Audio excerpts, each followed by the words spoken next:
चलिए स्टार्ट करें. In today's session, we are going to discuss about directive principles to the state policy.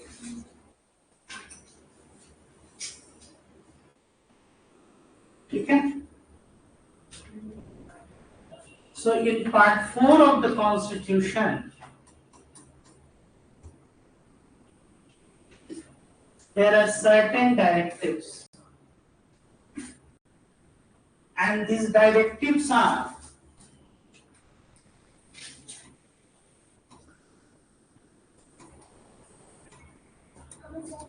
please go.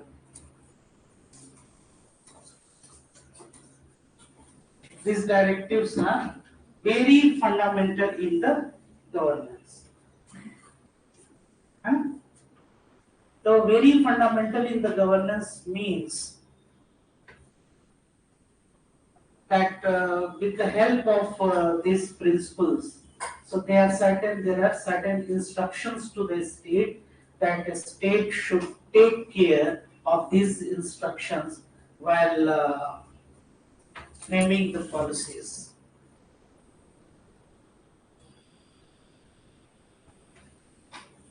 So in this regard,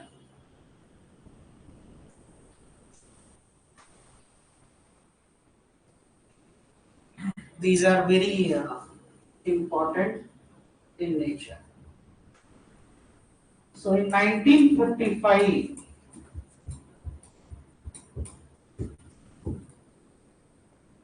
the committee named after Sapru Committee, and this committee has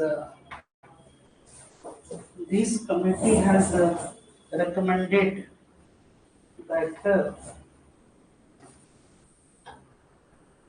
there should be two types of rights: fundamental rights and DPSPs, or directive principle to the state policies. Fundamental rights, justiciable, and DPSPs, non-justiciable.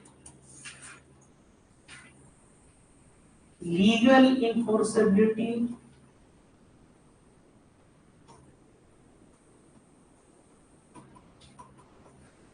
here, since they are non-justiciable, then you cannot claim, like in fundamental rights, what happens if the state is unable to ensure or protect your fundamental rights?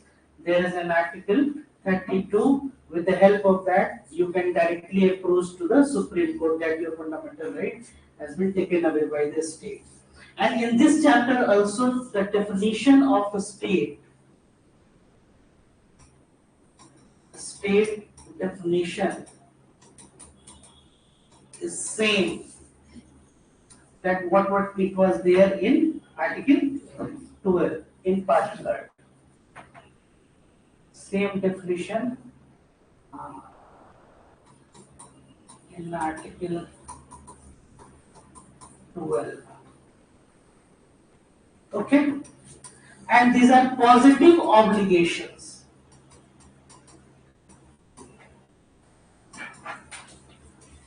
Positive obligations to the state. And in fundamental rights, what happens? Positive obligations means these are obligations. States को ये क्या दिया जा रहा है? ये instrument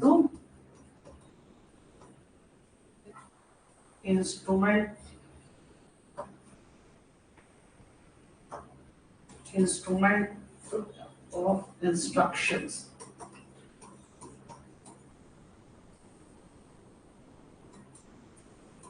ठीक है? तो आप इसको ऐसे समझिए कि ये आपको क्या दिया गया? ये कॉन्स्टिट्यूशन ने सर्टेन डायरेक्टिव्स दिए हैं. किसको दिए हैं? स्टेट को. और आप ये देख रहे हैं कि ये क्या है, नॉन जस्टिसेबल है। नॉन जस्टिसेबल अगर ये मान लीजिए कि ये अगर नहीं पूरे होते हैं तो आप स्टेट के अगेंस्ट में क्या कर सकते हैं, आप नहीं कोई केस या फिर किसी भी, मतलब ये नॉन जस्टिसेबल होने का ये मतलब है। और इसके साथ साथ ये क्या है, काफी फंडामेंटल होते हैं किस कॉन्टेक्स्ट में, गवर्नेंस के लिए। ये सर्टेन इंस्ट्रक्शंस हैं किसको, स्टेट को। और ये सप्रूव कमेटी जो है, इसके रिकमेंडेशन पे ये दो कमेटियां बनी थी, एक को जस्टिसेबल फंडामेंटल राइट्स कहा गया और एक को डीपीएसपी कहा गया। ठीक है, इसमें भी स्टेट का वही डेफिनेशन है जो थर्ड आर्टिकल 12 में था। स्टेट का मतलब क्या था, union government, union legislature, state government, state legislature, इसके साथ साथ क्या था, अदर अथॉरिटीज, लोकल बॉडीज, है ना, ये सब स्टेट के डेफिनेशन में यहाँ पे रहेंगे। जैसे कि फंडामेंटल राइट्स के केस में आप लोगों को मालूम है कि कॉन्स्टिट्यूशन ने एक क्लासिफिकेशन करके दिया था कि there are 6 type of fundamental rights, है ना। और इसके साथ साथ हम लोगों ने अपना भी एक क्लासिफिकेशन क्या किया था उसको समझने के लिए, जैसे कि कुछ सर्टेन फंडामेंटल राइट्स सिटीजन्स को हैं, कुछ नॉन सिटीजन्स को हैं, कुछ एग्जीक्यूटरी होते हैं, कुछ नॉन एग्जीक्यूटरी फंडामेंटल राइट्स होते हैं, जिसको कि क्या करना होता है कि उसको एस्टैब्लिश करने के लिए आपको एक स्टैट्यूट जो है वो बनाना होता है। यहाँ डीपीएसपी में क्या है कि इस तरह का कोई क्लासिफिकेशन कॉन्स्टिट्यूशन नहीं करता है। हाँ, इसके नेचर के आधार पे हम लोग जरूर 3 क्वालिफिकेशन करते हैं। एक को सोशलिस्ट कहते हैं अप्रोच, एक को गांधीयन फिलॉसफी, और तीसरे को कहते हैं लिबरल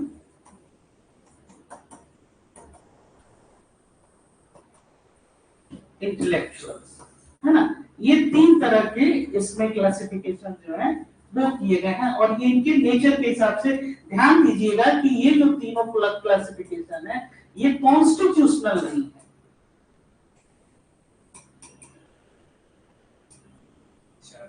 कॉन्स्टिट्यूशनल क्लासिफिकेशन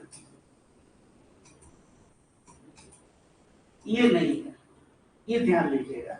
ये क्वेश्चंस अक्सर पूछा जाता है कि जो डीपीएसपी है इनका जो वर्गीकरण हम लोग करते हैं इन 3 पार्ट में हम लोग करते हैं। ये क्या कॉन्स्टिट्यूशन ऑफ इंडिया नहीं, इंडियन कॉन्स्टिट्यूशन का ये नहीं है। ये क्या है कि प्रकृति के आधार पर, नेचर के आधार पे इसका वर्गीकरण जो है ये किया गया। ठीक है, और जैसा कि ये क्या है, पॉजिटिव ऑब्लिगेशंस है, फिर इंस्ट्रूमेंट ऑफ इंस्ट्रक्शंस है। ठीक है, इसके साथ साथ आप देखिए कि जो आपका फंडामेंटल राइट्स है,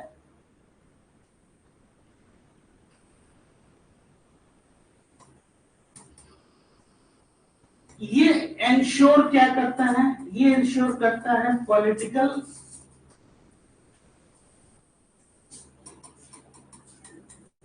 एंड सिविल राइट्स को, या आप इसको ऐसे कहिए पॉलिटिकल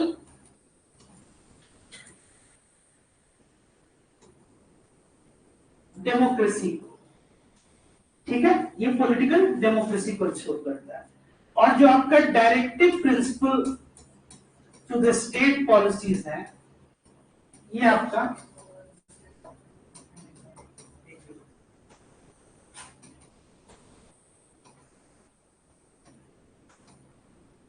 सोशल और इकोनॉमिक डेमोक्रेसी को ये इंश्योर करता है। समझ में आ रहा है ये? जैसे कि ये क्या आपके राजनीतिक लोकतंत्र को, और फंडामेंटल राइट्स क्या है, तो आपके जो मूल अधिकार हैं वो किसको दिए गए, ये नागरिकों को। कुछ ऐसे भी मूल अधिकार हैं जो क्या सब व्यक्तियों को जैसे दिया गया है, जो लोग अगर नागरिक नहीं भी हैं उनको। लेकिन जब सोशल और इकोनॉमिक डेमोक्रेसी की ये बात आती है तो सोशल डेमोक्रेसी को कैसे इंश्योर हम लोग करेंगे, आप फिर जाइए वही प्रियम्बल में, उसमें हम लोग क्या कहते हैं, जस्टिस कैसा, पॉलिटिकल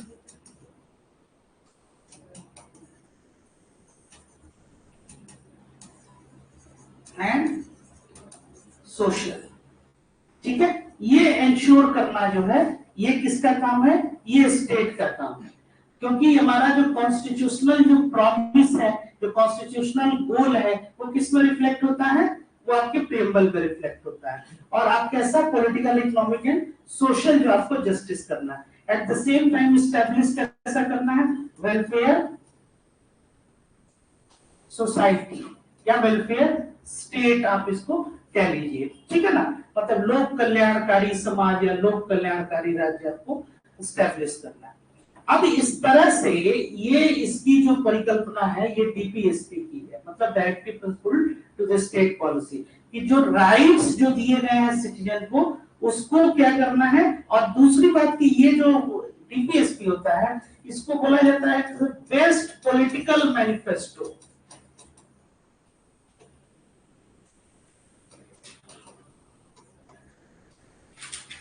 ठीक है, बेस्ट पॉलिटिकल मैनिफेस्टो मतलब ये कि अगर मान लीजिए कि अगर कल होके अगर डेमोक्रेसी अगर लोकतंत्र है, लोकतांत्रिक व्यवस्था है, इसमें अगर जनप्रतिनिधि अगर मान लीजिए किसी को बनना है या किसी भी पॉलिटिकल पार्टी को, तो अपना जो पॉलिटिकल मैनिफेस्टो जो चुनावी घोषणा पत्र जो लोग करते हैं, अगर वो केवल directive principle of state policy को वो लोग ध्यान में रखें तो ये बेस्ट पॉलिटिकल मैनिफेस्टो जो है ये हो सकता है कि उसमें जो जो चीजें इंश्योर उसको हम क्या करेंगे, गवर्नमेंट पाएंगे तो उसको इंश्योर करेंगे।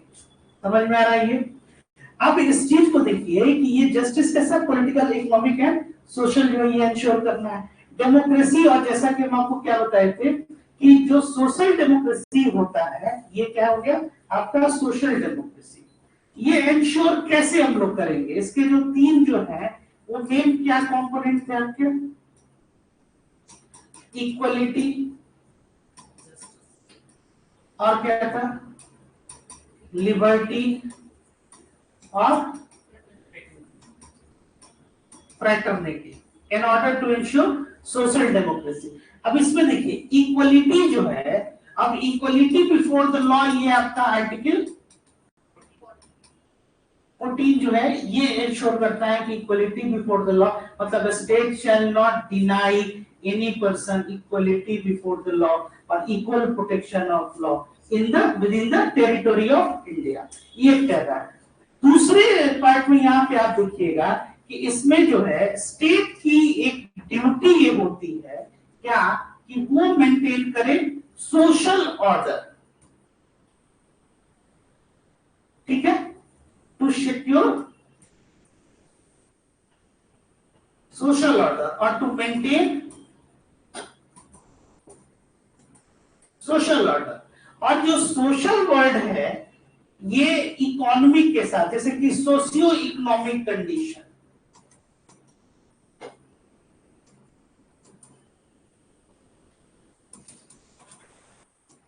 तो जो पूरी डीपीएसपी इसकी अवधारणा है वो क्या है कि सामाजिक आर्थिक स्थिति जो है जो व्यक्तियों की जो नागरिकों की वो क्या करना उसको ऊपर करना, मतलब कि सोशियो इकोनॉमिक कंडीशन जो है वो बेहतर होना चाहिए, लोक कल्याणकारी स्टेट के तौर पे आपको क्या करना है एस्टैब्लिश करना है। और ये क्या है ये पॉजिटिव ऑब्लिगेशंस है।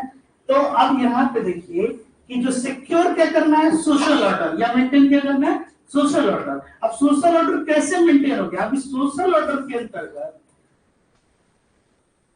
लॉ एंड ऑर्डर और क्या होगा पब्लिक ऑर्डर और क्या हो गया, और सोचिए थोड़ा सा, law and order public order और क्या हो सकता है, अगर इकोनॉमिक डिप्राइवेशन हो, है ना, इकोनॉमिक डिप्राइवेशन का मतलब अगर है कि मान लीजिए कि आर्थिक तौर पे क्या है बदहाली है, तो आर्थिक तौर पे बदहाली होगा तो सोशल ऑर्डर होगा क्या मेंटेन, नहीं होगा। तो इसलिए ये law and order public order social order इस पे क्या है ये सिक्योरिटी चाहिए, ठीक है। तो सिक्योरिटी चाहिए, तो सिक्योरिटी आप ये कैसे दे रहे हैं, जैसे कि विधि व्यवस्था लॉ एंड ऑर्डर क्या हो गया, ये एक तरह का आप समझिए कि जैसे कि कोई एडमिनिस्ट्रेटिव अगर कहीं ये समस्या है या फिर एडमिनिस्ट्रेटिव ये क्या है ये मसला है, जैसे प्रशासनिक तौर पे विधि व्यवस्था को। लेकिन जो पब्लिक ऑर्डर के अंदर में ये लॉ एंड ऑर्डर और ये सोशल ऑर्डर जो है वो कैसे आप जो है मेंटेन कीजिएगा। तो सोशल ऑर्डर या फिर जैसे हमने आपको बताया कि सामाजिक लोकतंत्र हम तभी स्थापित कर पाएंगे, social democracy in order to ensure social democracy क्या आपको करना होगा, जो जस्टिस है वो कैसा होगा, तो जस्टिस तो तब आप कर पाइएगा ना जब इक्वलिटी हो, तो सब में क्या हो एक समानता का भाव हो। तो समानता पॉलिटिकली जो है आपने इंश्योर कर दिया आर्टिकल 14 में, जिसको हम कहते हैं ना कि फंडामेंटल राइट्स किसके बारे में, पॉलिटिकल डेमोक्रेसी के बारे में। लेकिन सामाजिक तौर पे आप कैसे ये कीजिएगा, इसीलिए स्टेट की ये ड्यूटी होती है कि टू मिनिमाइज इनइक्वालिटी, है ना, क्या करना है, इनइक्वालिटीज को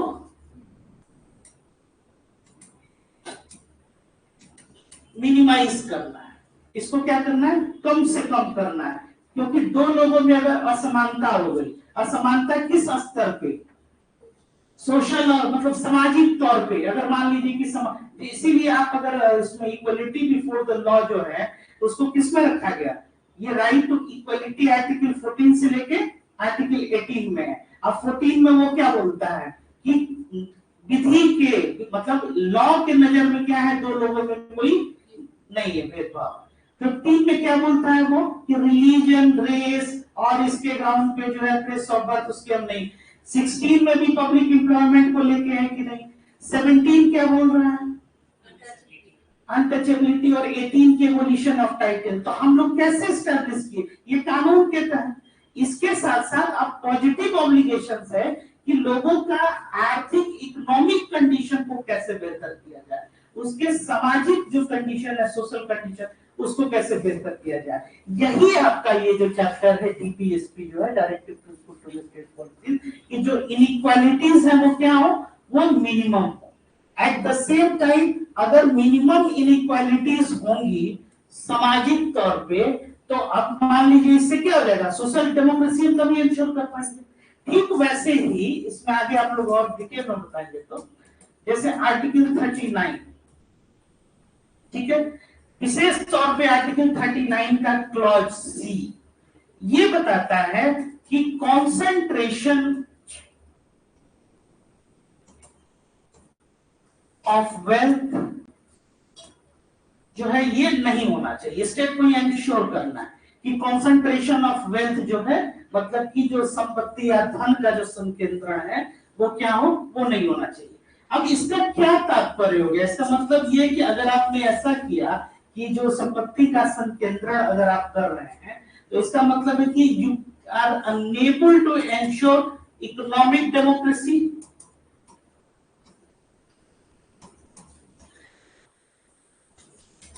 आर्थिक लोकतंत्र को क्या कर रहा है, आप नहीं स्थापित कर पाएंगे। क्योंकि अगर कॉन्सेंट्रेशन ऑफ वेल्थ अगर आपका अगर ये बढ़ रहा है, तो अब उसके साथ साथ एक सोशल ऑर्डर तो मेंटेन किया, इकोनॉमिक डेमोक्रेसी इंश्योर करने के लिए क्या, तो जिसको कहते हैं कि डिस्ट्रीब्यूशन आस्पेक्ट,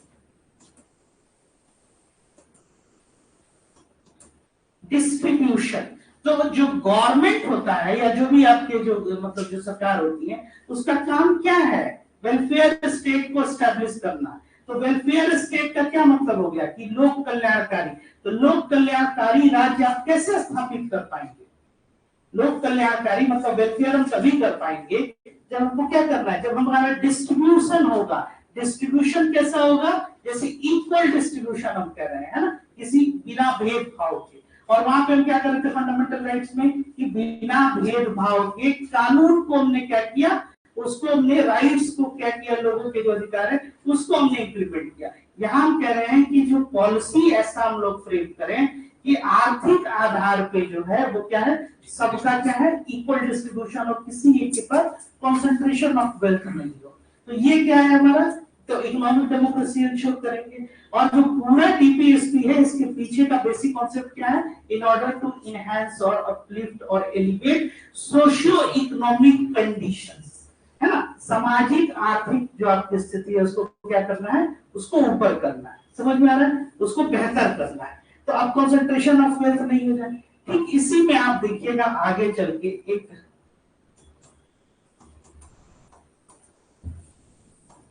एक और इसमें जैसे इंश्योर किया गया, आगे मतलब इंसर्ट किया गया 42nd जब अमेंडमेंट हुआ उसमें।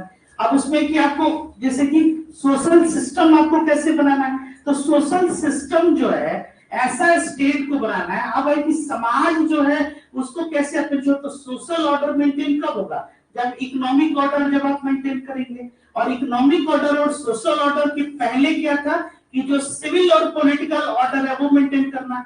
इसलिए जो पॉलिटिकल डेमोक्रेसी जो है वो इंश्योर क्या किया आपका, फंडामेंटल राइट्स, और जो आपका सोशल और इकोनॉमिक ये डेमोक्रेसी को कौन इंश्योर किया, DPSP, directive principle to the state policy.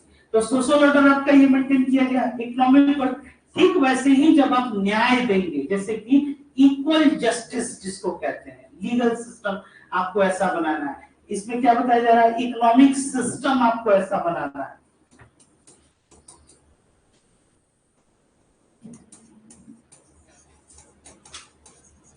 Economic system ऐसा बनाना है कि कंसंट्रेशन ऑफ वेल्थ ना हो पाए। ठीक वैसे ही लीगल सिस्टम आपको ऐसा बनाना है कि सबको क्या मिले, इक्वल जस्टिस मिले, समान क्या मिले, न्याय मिले। और न्याय कैसा न्याय है, जस्टिस कैसा है बताओ, वही प्रियम्बल वाला, किस तरह का न्याय, पॉलिटिकल, इकोनॉमिकल, सोशल। क्लास नहीं अटेंड किया था आप लोग ने, अच्छा कोई नहीं।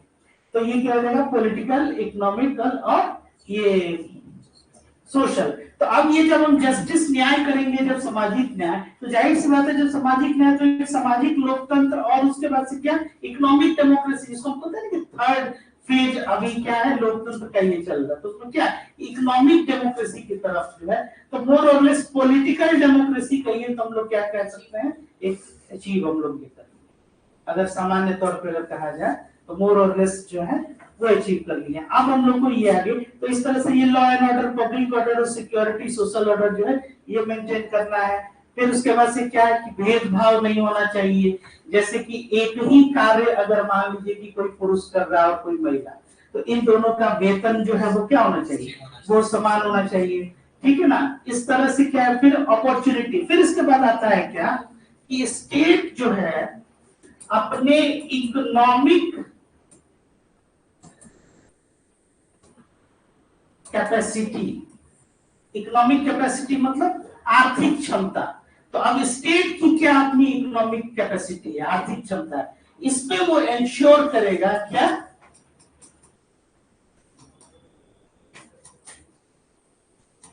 एम्प्लॉयमेंट। जैसे कि जो रोजगार है, अगर मान लीजिए कि अनएम्प्लॉयमेंट जो है वो बढ़ता जाए,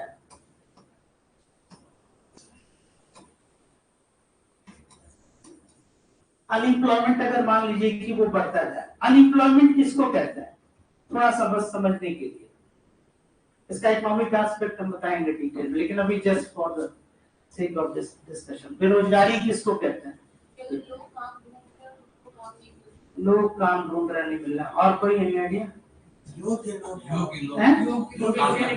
क्या है, योग्य लोग तो काम नहीं, ना, हम अभी भी नहीं समझ पा रहे हैं, योग्य लोग हैं, अच्छा योग्य आप बोल रहे हैं, हमको लगा लोग ही लोग हैं, यहाँ तक आवाज आ रही।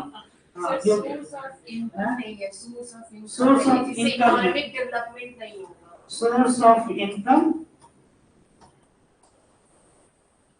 नहीं है, ठीक है। और क्वालिफिकेशंस के अकॉर्डिंग जॉब है कि नहीं, जॉब धीरे धीरे खत्म हो जाएगा। अब ये तो आप संभावना की बात करने लगे ना, आप वो कहीं पढ़े होंगे आर्टिफिशियल इंटेलिजेंस वाला, इससे संबंधित, उस पर अभी नहीं आ रहा है, सामान्य तौर पर बात करें। अनएम्प्लॉयमेंट जो होता है ना, कि मतलब कि people are willing to work,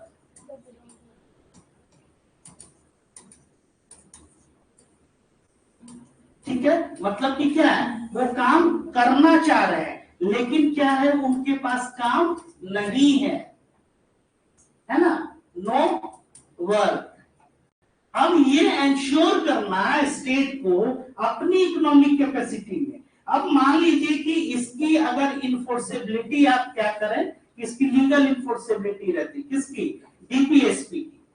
जैसे कि अगर मान लीजिए कि आपको अगर नौकरी नहीं मिल रहा है, तो आप क्या करते हैं कि जैसे आर्टिकल 32 है फंडामेंटल राइट्स में, कि अगर आपका फंडामेंटल राइट्स का वायलेशन अगर स्टेट कर रहा है, तो you can directly you have right to move to the Supreme Court. तो ये काम आप उसमें कर सकते थे अगर इसकी लीगल इन्फोर्सेबिलिटी होती तो अब ऐसा हम कर देंगे तो फिर क्या हो जाएगा, क्या उसको तो आए दिन क्या होगा कि वो कोई ना कोई एक लिटिगेशन दाखिल किया जाएगा, क्योंकि अभी आपने क्या कहा कि हमारी योग्यता के अनुरूप जो है वो भी नौकरी नहीं है, ये भी एक समस्या है ना। कि अनएम्प्लॉयमेंट है, लेकिन अब क्या इसको अंडर एम्प्लॉयमेंट जो बोलते हैं कि आप जो है सर कुछ और कर रहे हैं, कर कुछ और रहे हैं। तो अब इसमें कि स्टेट को इंश्योर करना है किसमें, अपने इकोनॉमिक कैपेसिटी में कि हम कितना जो है एम्प्लॉयमेंट देंगे। और एम्प्लॉयमेंट देने का मतलब क्या है कि इकोनॉमिक ऑर्डर जो है वो मेंटेन, तभी आपका सोशल ऑर्डर जो है वो मेंटेन करेगा। समझ में आ रहा है? तो जो सोशियो इकोनॉमिक कंडीशन है वो कैसे होगा आपका इंश्योर, वो ऐसे ही इंश्योर होगा कि आपको उसमें क्या करना है कि in order to minimize inequality, जो असमानता है, गैर जो है जिसको कहते हैं ना कि बराबरी नहीं है, उसको क्या करना है, उसको मिनिमाइज करना है। ठीक है, फिर उसके बाद से आया इसमें ये कि जो फंडामेंटल राइट्स हैं और डीपीएसपीज हैं, इन दोनों में सुपीरियर कौन है, ये चर्चा आई। ठीक है, तो एक उसमें एक बहुत सारे केसेस हैं, जैसे उसमें एक बहुत फेमस केस है चंपकम दोराई राजा 1950 में।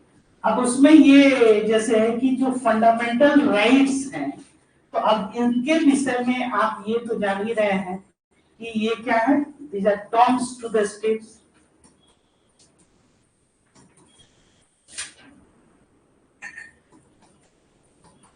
और ये क्या करता है, टूल्स टू द स्टेट, ये स्टेट को क्या करना है, ये करना है, और यहाँ क्या कर रहा है, ये नहीं करना है, मतलब नेगेटिव कोनोटेशन। ठीक है, इसके साथ साथ और आप देखिएगा तो उसमें ये बताया गया कि जो फंडामेंटल राइट्स जो होते हैं आपके, जैसे कि डीपीएसपी जो है, तो अब फंडामेंटल राइट्स को ये बताया गया कि फंडामेंटल राइट्स को डीपीएसपी को अगर मान लीजिए कि इंप्लीमेंट अगर करने के लिए फंडामेंटल राइट्स को क्या कॉन्स्टिट्यूशनली अमेंड किया जा सकता है, तो उसमें बताया गया कि हाँ सर आप कर सकते हैं। इसी ऑर्डर में आपका क्या, जैसे कि फर्स्ट कॉन्स्टिट्यूशनल अमेंडमेंट आया, फिर आगे फोर्थ आया, फिर और आया, फिर उसके बाद से ये केसेस जो है ये आगे बढ़ते गए। और उसके बाद से फिर आप लोग को जैसे मालूम होगा कि बेसिक स्ट्रक्चर केशवानंद भारती के या 24th कॉन्स्टिट्यूशनल अमेंडमेंट 1971, ये सब हम लोग फंडामेंटल राइट्स में देखे थे। अब इसमें फिर आगे ये बताया गया कि नहीं, फंडामेंटल राइट्स को आप आप क्या कर रहे हैं, कॉन्स्टिट्यूशनली अमेंड कर रहे हैं। और कॉन्स्टिट्यूशनली अमेंड कर रहे हैं किस लिए, डीपीएसपी को एंश्योर करने के लिए। और उसमें एक article 31 clause C, 31 capital C जो है वो एक आया था, जिसमें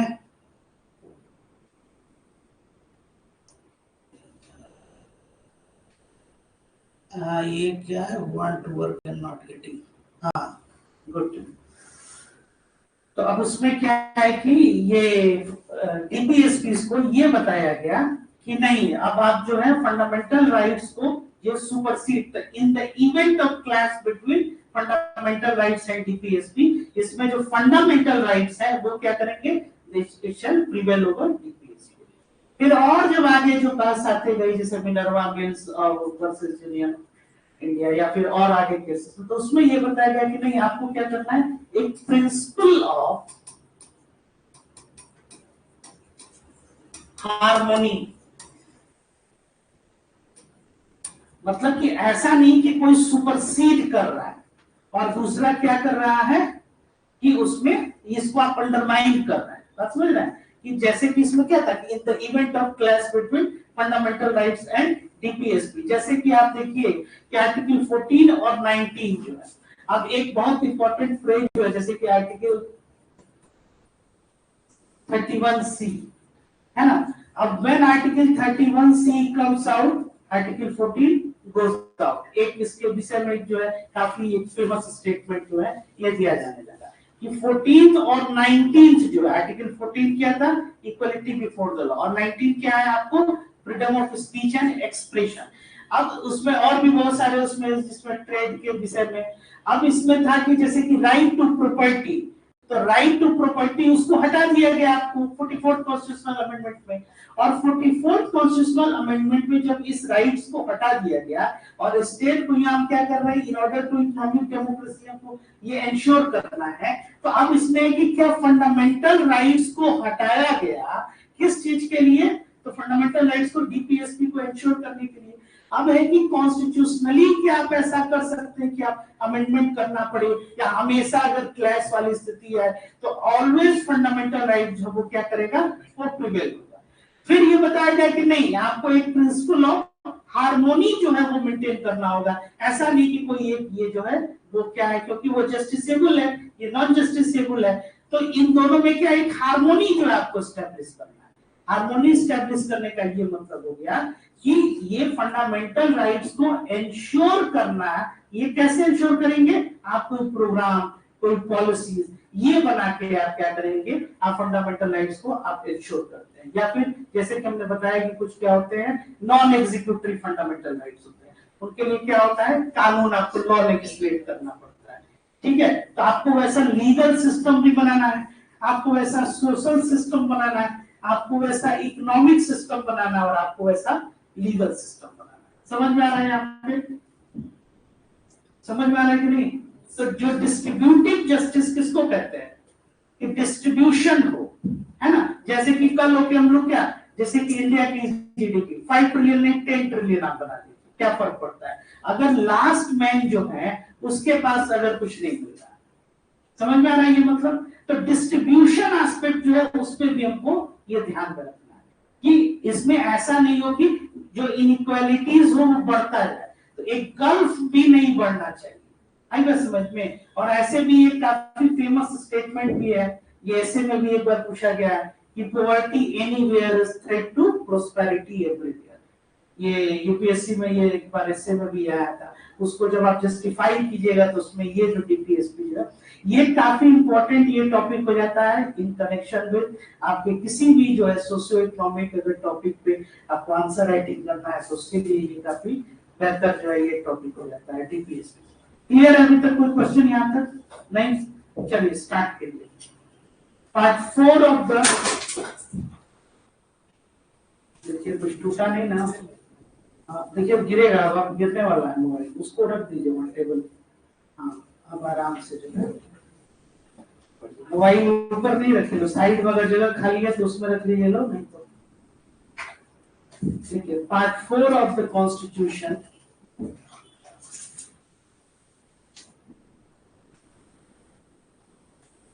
of India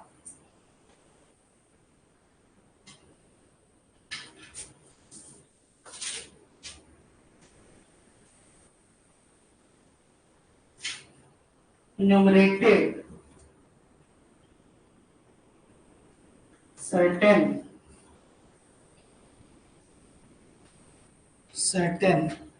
directives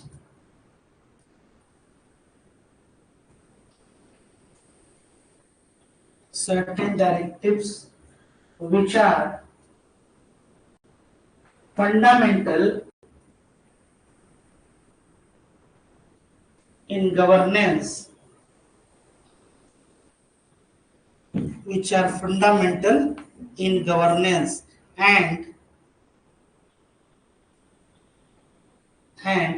they are instrument to instructions, they are instrument to instructions to the state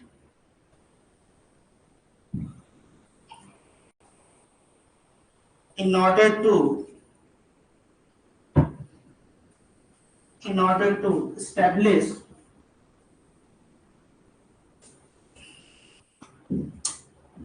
welfare state and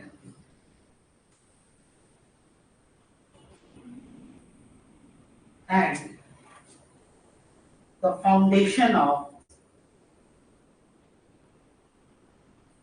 social and economic democracy.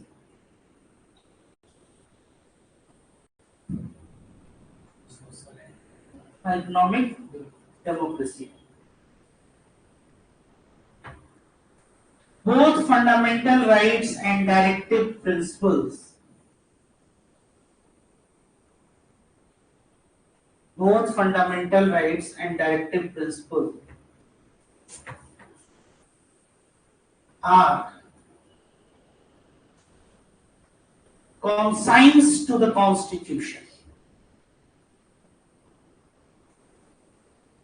Consigns to the constitution. According to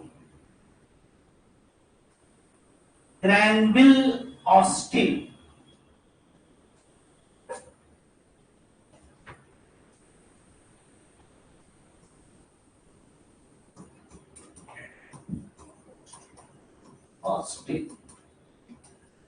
these are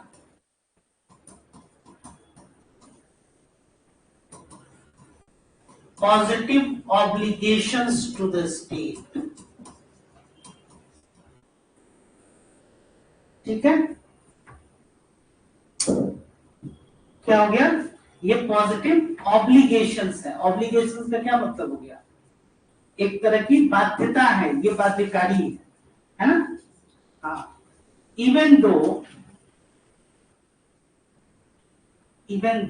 DPSPs are non-justiciable,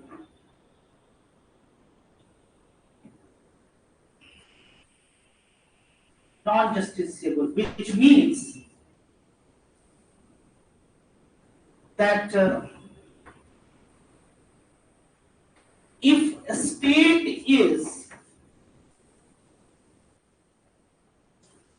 is unable to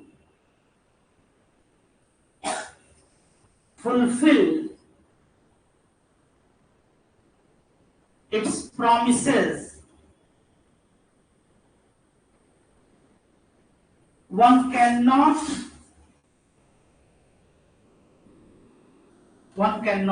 move to the court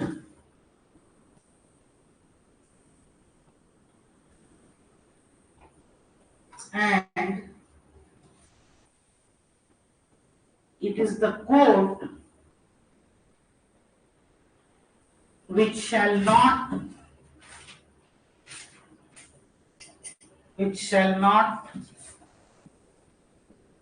give an order against it. समझ में आ रहा है? कि मान लीजिए कि ये क्या है, कि ये नहीं है, नॉन जस्टिसेबल. ठीक है, तो अब इसका मतलब ये नहीं है कि क्या करें, आप कोर्ट में जा सकते हैं क्योंकि ये फुलफिल नहीं किया स्टेट, है ना. The meaning of state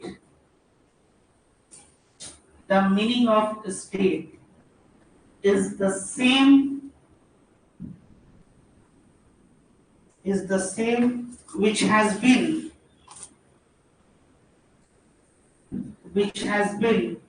mentioned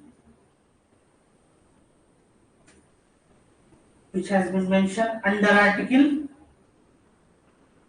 12 of the Constitution,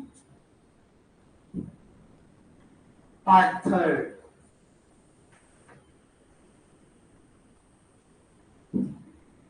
ठीक है.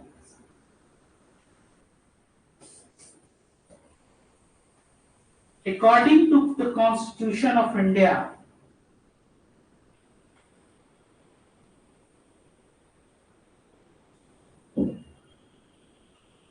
there is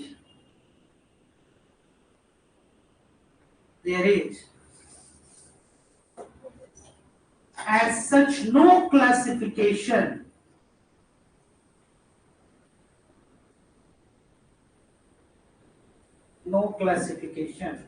of the directive principle to the state policy.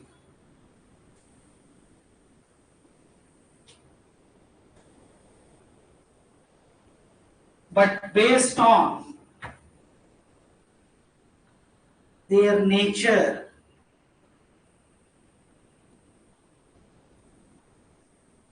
it can be classified under 3 heads.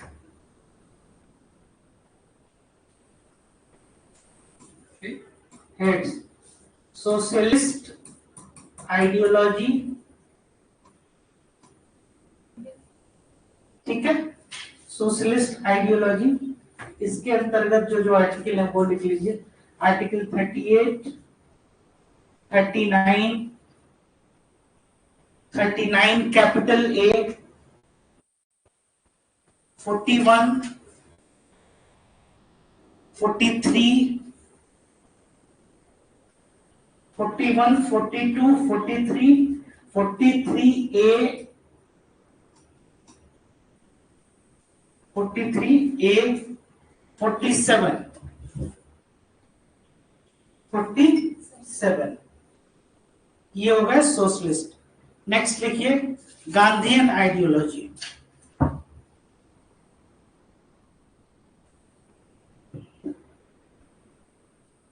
Gandhian ideology उसमें हो गया 40,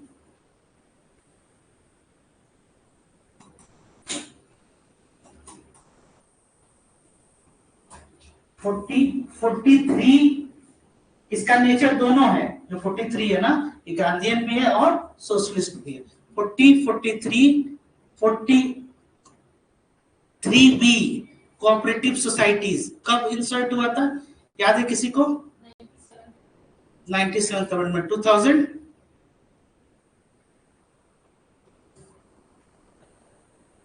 हम्म, 11 और 12, 2011 होगा, कंफर्म 12 होगा, ठीक है। नेक्स्ट लिखिए क्या हुआ, 43B, 46, 47, 48, 46, 47, 48, ये गांधीयन आइडियोलॉजी होता है। फिर तीसरा क्या है, लिबरल इंटेलेक्चुअल आइडियोलॉजी।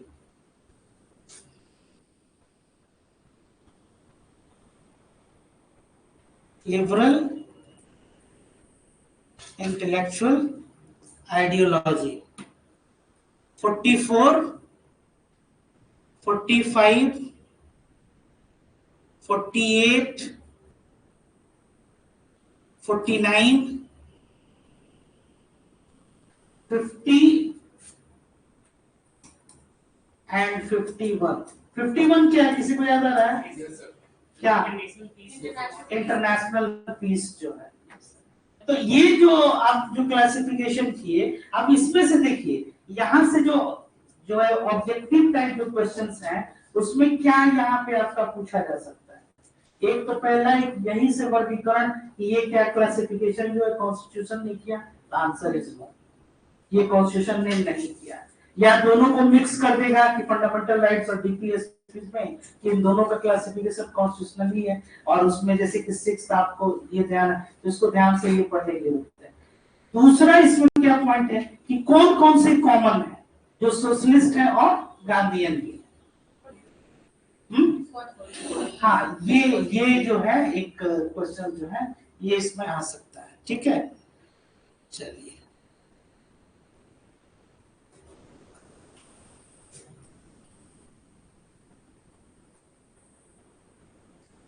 हाँ जी, इंटरनेशनल पीस सही बताया आपने, गुड। चलिए नेक्स्ट लिखिए, directive principles has been regarded as a soul of the constitution, as the soul of the constitution, as India is a welfare state. They provided for guidance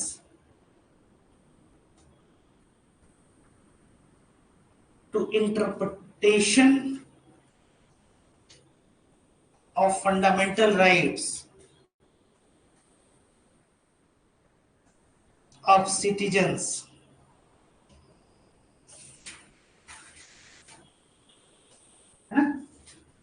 as citizens। ये लिखिए एक bracket में, Charu Khurana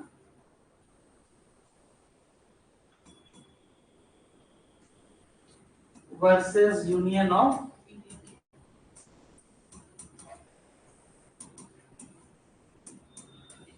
2015।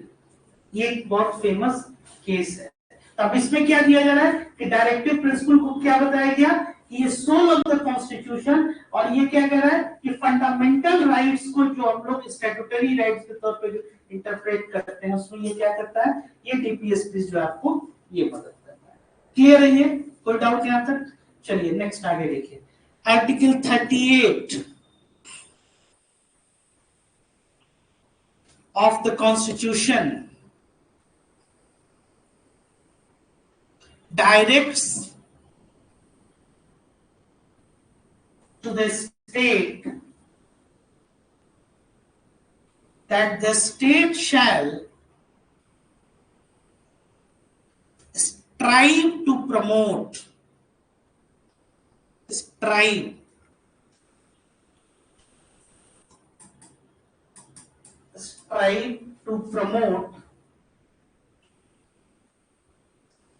welfare of the people by securing and protecting as effectively as it may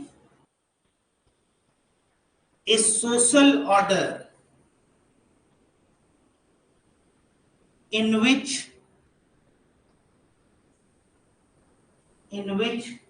justice, social, economic and political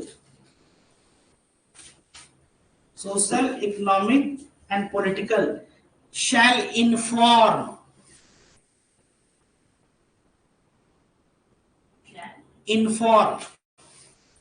all the institutions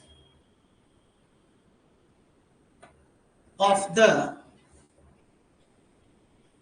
national life,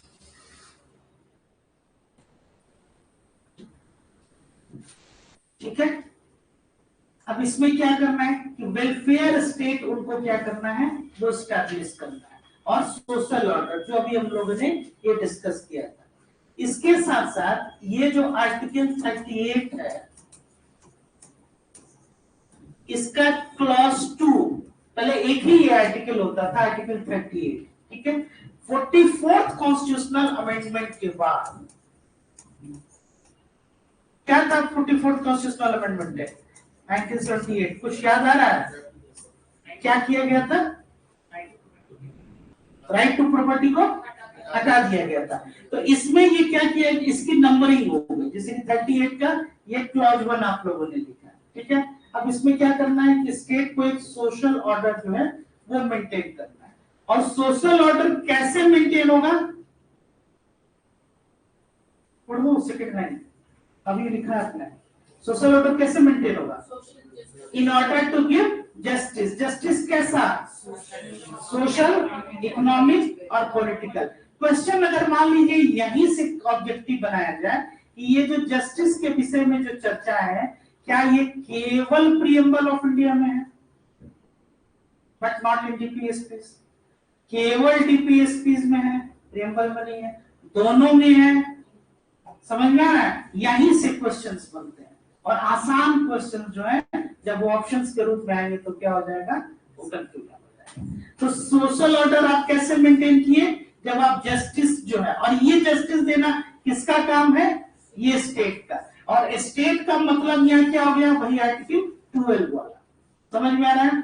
अब इस चीज को यहाँ पे और देखिए और ठीक से समझते हैं कि सोशल ऑर्डर को मेंटेन करने के लिए क्या क्या कंडीशन चाहिए, यही आर्टिकल आपको आंसर करता है, ठीक है। दूसरा कि इन ऑर्डर टू डीपीएसपीज जो है वो क्या है? Instrument of instructions. किसको? स्टेट को। डीपीएसपीज क्या है? वेलफेयर स्टेट को कैसे जो है क्या करते हैं, एक मूर्त रूप, मतलब उसको कैसा, एक कैसा सांचा, एक ढांचा, एक कैसा फॉर्मेशन होगा, ये कौन बताएगा? डीपीएसपी बता रहा है। तो जो आपका वेलफेयर सोसाइटी जो आपको बनाना है, वेलफेयर स्टेट बनाना है तो उसके लिए सबसे पहला चीज क्या है कि आपको सोशल ऑर्डर मेंटेन करना। और सोशल ऑर्डर आप कैसे मेंटेन कीजिएगा, तो जब तक आप जस्टिस नहीं कीजिएगा, कैसा, तो सोशियो पॉलिटिकल और इकोनॉमिक, ये जस्टिस आप नहीं कीजिएगा तब तक आप वेलफेयर स्टेट नहीं बना सकते हैं। तो यहीं से एक दूसरा चीज आप क्या इससे इन्फर कर रहे हैं कि आपको वेलफेयर स्टेट बनाने के लिए क्या क्या शर्तें चाहिए, what are the conditions to frame a state into या सोसाइटी इनटू वेलफेयर, यही आंसर आपको दे दिया।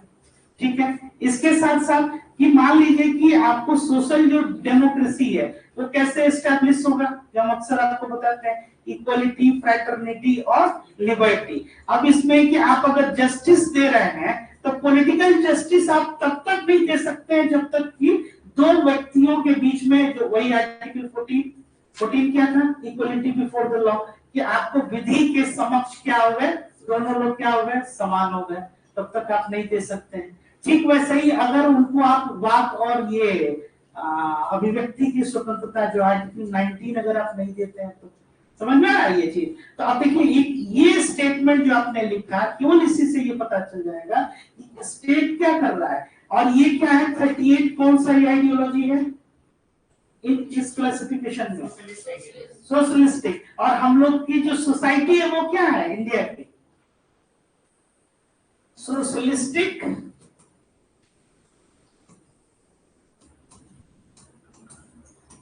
Pattern of society. और इसमें सोशलिस्टिक पैटर्न ऑफ सोसाइटी क्या है, मतलब कि इसमें आपको जो ऑनरशिप है ऑफ मटेरियल रिसोर्सेस की, ये ऑनरशिप क्या है, इसमें एक एक व्यक्ति जो है, मतलब कि हर व्यक्ति, क्योंकि ये वेलफेयर स्टेट है, तो अब इसमें हमको ये बनाना है कि इकोनॉमिक सिस्टम ऐसा कि जिसमें डिस्ट्रीब्यूटिव जस्टिस भी हम कह रहे हैं, तो इसमें किसका है कि समाज में सबका इसका क्या हो, इस पे का अधिकार हो, मतलब किसी एक व्यक्ति का जो है वो धन पे संकेंद्रण नहीं हो। समझ में आया। तो सामाजिक जो लोकतंत्र हम लोग कैसे स्थापित करेंगे, जब सब कोई क्या है, इक्वल होगा, किसके नजर में, विधि के समक्ष। दूसरा क्या है कि लिबर्टी, आप स्वतंत्रता दे रहे हैं। और तीसरा क्या है, आप उसको क्या कर रहे हैं कि उसको बंधुता का भाव। तो बंधुता का भाव कब होगा, जब सोशल ऑर्डर मेंटेन होगा। और वो कैसे मेंटेन होगा, तो आप जब जिस तरह से ये जस्टिस कहते हैं। समझ में आ गया। तो ये जो है काफी इंपॉर्टेंट। फिर इसका जो सेकंड पार्ट है वो इंसर्ट किया गया 44th कॉन्स्टिट्यूशनल अमेंडमेंट एक्ट 1978 में। लिखिए 38+2 according to, according to Article 38+2, right to property removed, removed से ज्यादा बढ़िया वर्ड होता है रिपील्ड। एक सेकंड इधर बात कर रहे हैं हम लोग थोड़ा सा, रिपील्ड, ठीक है। हाँ, according to Article 38+2 which has been inserted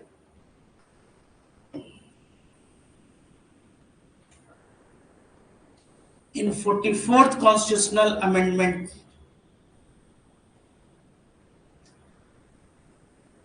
Act 1978,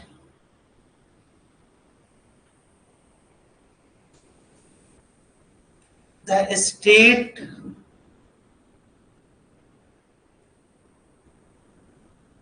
state shall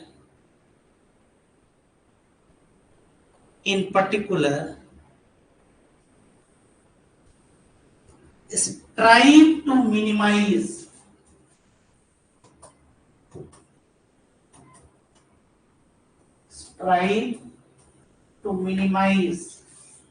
inequalities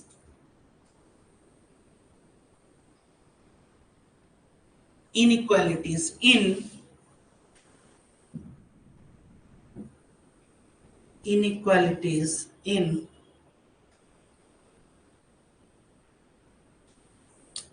क्या लिखा है,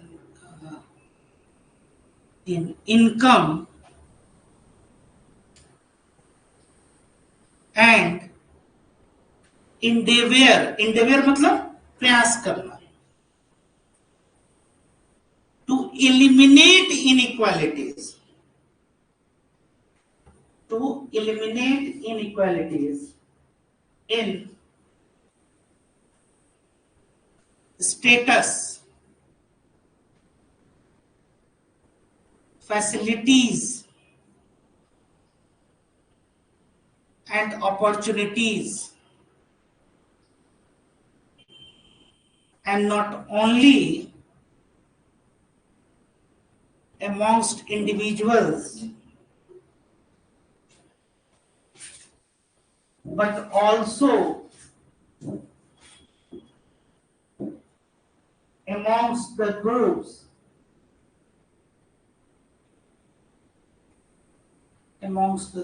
residing in different areas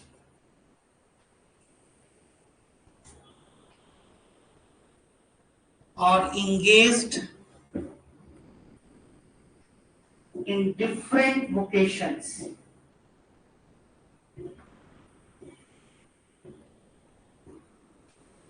अब इसमें ये क्या कहा जा रहा है, इस चीज को समझिए। अब 38 पहले एक ही आर्टिकल होता था। ये जो क्लॉज है इसको कब इंसर्ट किया गया? 44th कॉन्स्टिट्यूशनल अमेंडमेंट एक्ट 1978 के बाद। इस 44th कॉन्स्टिट्यूशनल अमेंडमेंट एक्ट में एक और जो है सो काफी इंपॉर्टेंट हुआ था, वो क्या? राइट टू प्रॉपर्टी को रिपील कर दिया गया था। राइट टू प्रॉपर्टी को रिपील कर दिया गया था कहां से? फंडामेंटल राइट से। और उसके बाद से उसको कहां पे प्लेस कर दिया गया? 301 की 300 में। हाँ, 300 ए, कैपिटल ए। अब उसमें ये है कि राइट टू प्रॉपर्टी अब आज के डेट में फंडामेंटल राइट्स नहीं है। आज के डेट में वो क्या है?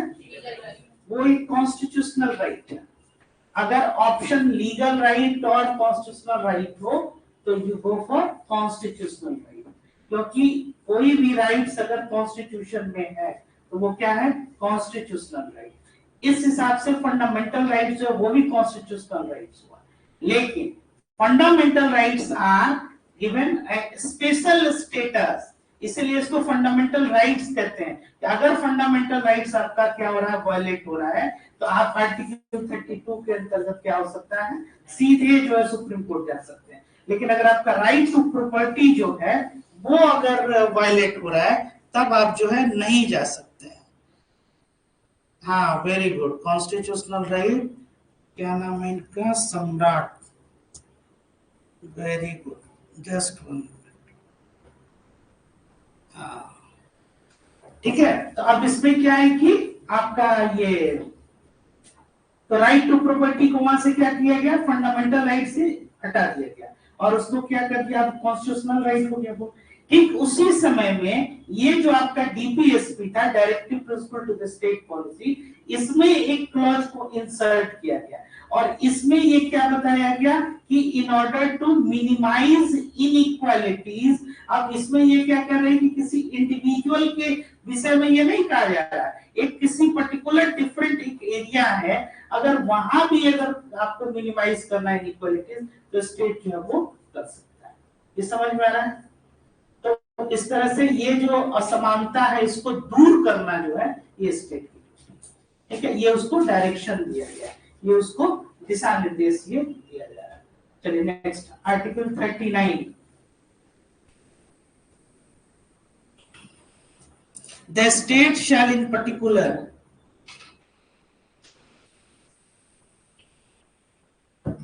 direct its policy towards securing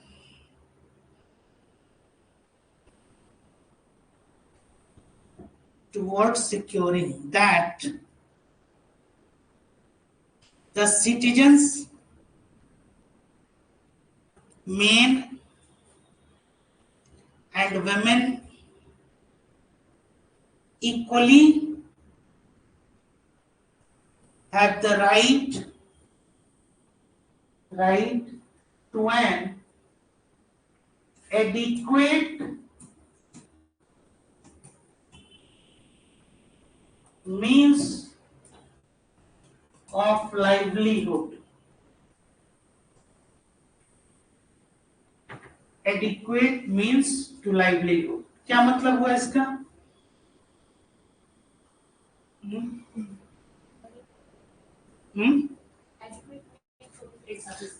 हाँ, एक पर्याप्त मात्रा में क्या हो कि जीविकोपार्जन के लिए उनके पास क्या हो, एक साधन जो है ये किसको करना है, ये स्टेट को ये क्या है कि सिक्योर करने के लिए। क्यों ऐसा सिक्योर करेंगे? वही आर्टिकल 38 जो है क्लॉज में क्या कि सोशल ऑर्डर को मेंटेन करना है, तो इसलिए ये 39 में ये क्या है, ये सर्टेन जो है ये उनको दिया गया। चलिए बी में अगला उसमें लिखिए that the ownership and control of the material resources of the community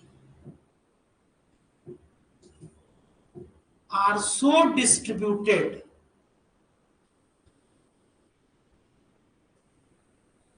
as best to subserve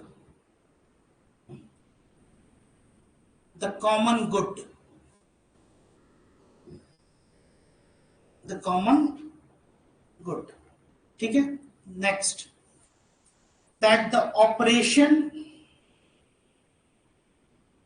of economic system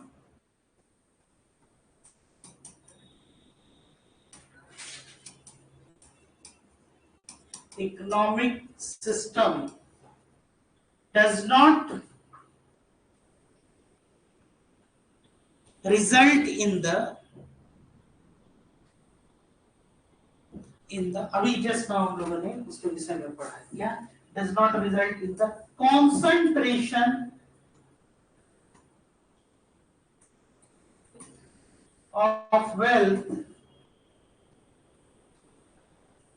concentration of wealth to the common detriment. तो जो concentration of wealth and means of production also, ठीक है ना, तो इसमें क्या हो जाएगा, concentration of wealth और means of production। जैसे कि अगर मान लीजिए कि means of production, तो अब मान लीजिए कि जो प्रोडक्शन है, अब कैपिटलिज्म और सोशलिज्म में क्या डिफरेंस है?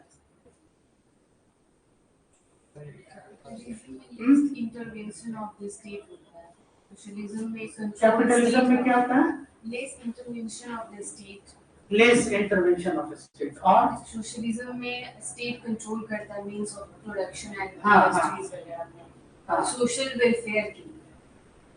और एनी अदर आइडिया?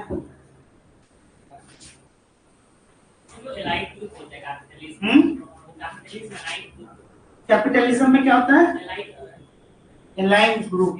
अच्छा, और देखिए ये जो भी कैपिटलिज्म जो है ना या फिर आपका सोशलिज्म, उसमें ये क्या है कि मीन्स ऑफ प्रोडक्शन जो है, इसमें what to produce, how to produce, है ना, और व्हाई टू प्रोड्यूस, ये किस पे कंट्रोल आ गया? ये इंडस्ट्रियलिस्ट हो गए या कुछ सर्टेन लोग हैं, वो तय करेंगे कि जो आपका मीन्स ऑफ प्रोडक्शन है ना, वो वही पूंजीवाद है, कैपिटलिज्म, है ना, और जो कॉन्सेंट्रेशन ऑफ वेल्थ है वो सर्टेन लोगों के पास जो है वो आ जाता है। और जो क्रोनी कैपिटलिज्म, ये सब आप लोग डिटेल में पढ़िएगा जब इकोनॉमिक्स पढ़ाएंगे, क्योंकि ये इससे मिलता जुलता है, इसलिए थोड़ा सा होता है। जो क्रोनी कैपिटलिज्म है उसमें है कि गवर्नमेंट के कुछ सेक्टर जो है वो, और जो कैपिटलिस्ट है वो, इन दोनों का क्या है कि एक, जिसको होता है क्रोनी कैपिटलिज्म में दोनों का एक मिक्स जो है वो उस पे क्या करेगा, उसका प्रोडक्शन दोनों का कंट्रोल। तो अब ये कॉन्स्टिट्यूशन ने आपको ये बता रहा है इस आर्टिकल में, ये आपको स्ट्रक्चर दिया कि कंसंट्रेशन ऑफ वेल्थ और मींस ऑफ प्रोडक्शन पे क्या है, ऑनरशिप या मटेरियल रिसोर्सेज पे सर्टेन क्लास का, सर्टेन क्लास का अगर होने लगे, सर्टेन ग्रुप्स का होने लगे, सर्टेन इंस्टीट्यूशंस का होने लगे, तो हमारी जो पूरी जो ये परिकल्पना हो जा रहा है वो खत्म हो जाएगा। वो क्या है, जो हम इक्वल जस्टिस की बात कर रहे हैं डिस्ट्रीब्यूटिव जस्टिस की बात कर रहे हैं, हम सोशल डेमोक्रेसी के बारे में जो बात कर रहे हैं, है ना, ये सब परिकल्पना जो है ये यही पे समाप्त है। इसलिए स्टेट को ये इंश्योर करना है, करना ही करना है क्या, कि मीन्स ऑफ प्रोडक्शन और ओनरशिप और जो मटेरियल रिसोर्सेज है, तो हमको ऐसा कोई इकोनॉमिक सिस्टम नहीं बना देना है जिससे क्या हो जाए कि इकोनॉमिक सिस्टम ऐसा बन जाए जिससे कंसंट्रेशन ऑफ वेल्थ बन जाए। समझ में आ रहा है? अब इस इकोनॉमिक सिस्टम के अंतर्गत क्या आ जाएगा, आपका सारा वो टैक्सेशन इससे संबंधित सिस्टम आ जाएगा कि आपने कैसा टैक्स सिस्टम बनाया है।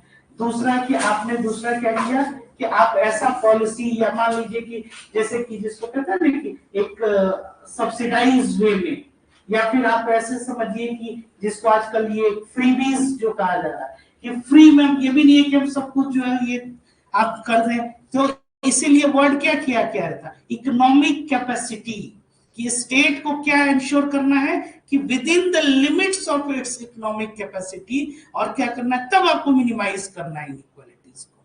समझ में आ रहा है? इसीलिए ये नॉन जस्टिसेबल है। अब मान लीजिए कि एक ऐसी स्थिति आ जाए कि उसके बाद से स्टेट चाहे तो सबको जो है बस ये कहे कि बस अपना आधार कार्ड लाओ और गवर्नमेंट को दे जाओ, या कुछ भी नहीं। Are you getting my point? वो अगर ऐसी स्थिति आ जाएगी, है क्या, वो भी एक हाइपोथेटिकल सिचुएशन है। तो अब इस तरह की अगर नौबत आ जाए, अगर स्टेट के पास ऐसी इकोनॉमिक कैपेसिटी, स्टेट करे, बेशक करे प्रोग्राम्स जो है। इसीलिए ये क्या है कि this are considered as best political manifesto also, है ना। ये चुनाव में जो भी जनप्रतिनिधि हैं उनके लिए क्या है, ये कॉन्स्टिट्यूशन ने ये बना के दिया है कि आपको ये क्या है कि इसको बस आप इम्प्लीमेंट कीजिए, तो ये डायरेक्शंस जो है। चलिए नेक्स्ट, ये क्लियर हो गया कॉमन डिट्रीमेंट से। हाँ, next, that there is equal pay for equal work for both men and women.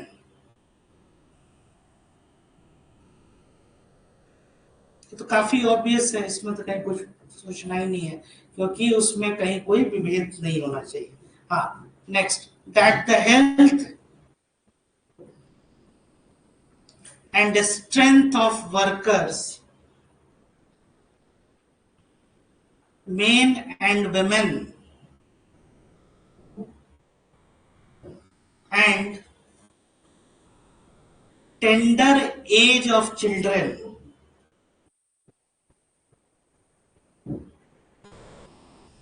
are not abused, and that citizens are not forced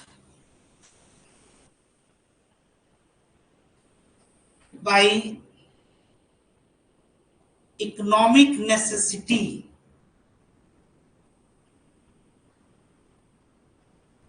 to enter unsuited to their age or strength.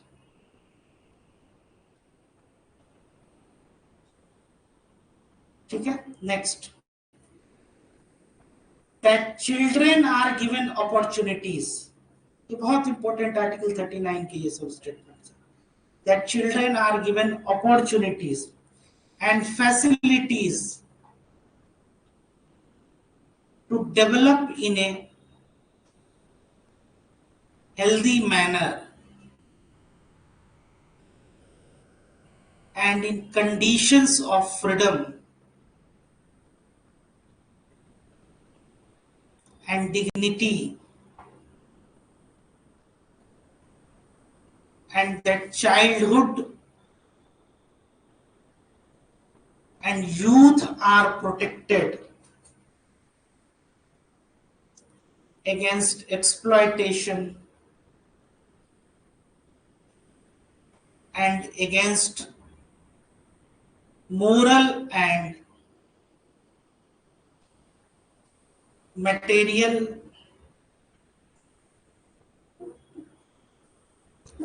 abandonment, ABANDONMENT।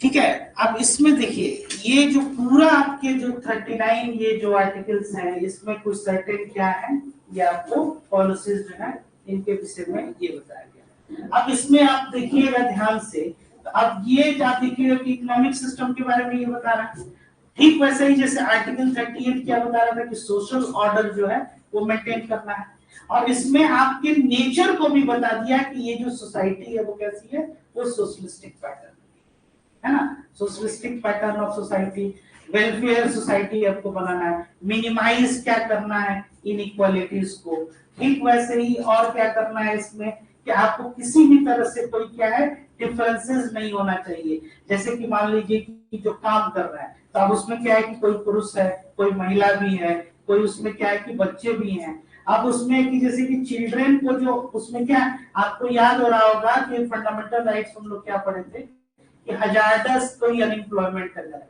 तो उसमें children को क्या करना है कि उसमें अगर वैसा कोई कर रहा है ये क्या है, ये एक्सप्लॉयटेशन है। तो अब इस पे क्या है कि इस तरह का कोई आप कृत्य नहीं कर सकते हैं जिसमें कि वो क्या है, वो उसको अगर मान लीजिए कि वो काम करना है या किसी इक्वल पे अगर नहीं कर रहा है, सेम काम के लिए अगर कोई पुरुष है और कोई महिला है तो एक का वेतन अधिक और दूसरे का कम, ऐसा नहीं कर सकते हैं। ठीक है, तो ये क्या करना है, ये स्टेट को एंश्योर करना है। इसी में आगे जो है एक आर्टिकल 39 कैपिटल ए ये लिख लीजिए, equal justice and free legal act. ये कब इंशर्ट हुआ था, कोई बताएगा? 42nd constitutional amendment act 1976। Equal justice and free legal act. ठीक है, लिखिए the state shall secure that the operation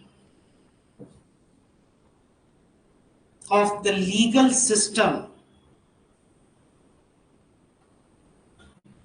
promotes justice on the basis of equal opportunity and shall in particular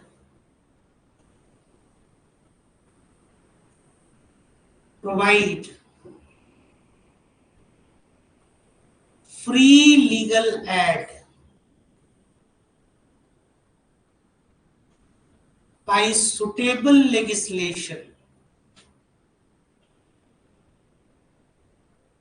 or schemes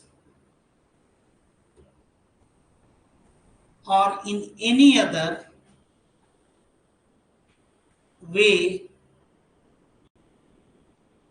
to ensure that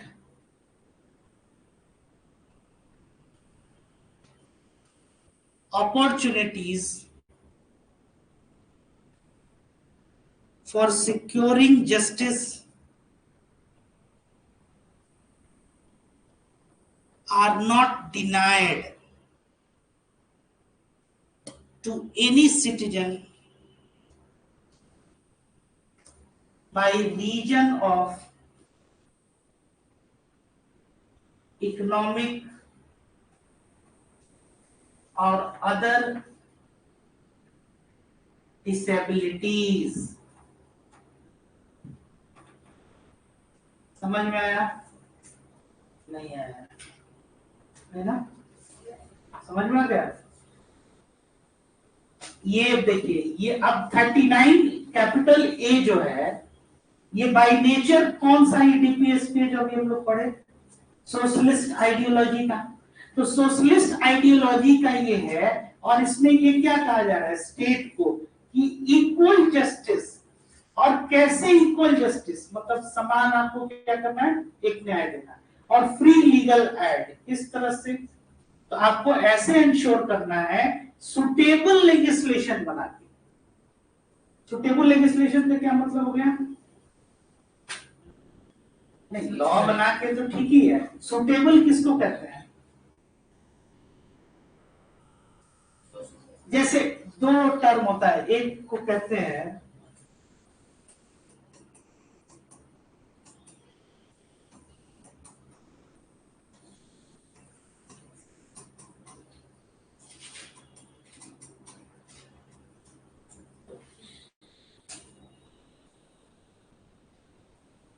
समझ में आ रहा है, ये word देखा आप लोगों ने, एलिजिबिलिटी और सुटेबिलिटी। एलिजिबिलिटी मतलब एलिजिबल, एलिजिबल मतलब क्या, जैसे कि आपको एग्जाम आप दे रहे थे, एलिजिबल तो सबको ही है, लेकिन कौन सुटेबल कैंडिडेट है, सुटेबिलिटी ऑफ द कैंडिडेट जो है वो इंश्योर, एलिजिबल तो सब लोग हैं, समझ में आ रहा है। तो यहाँ पे स्टेट को क्या करना है कि सुटेबल लेजिस्लेशन,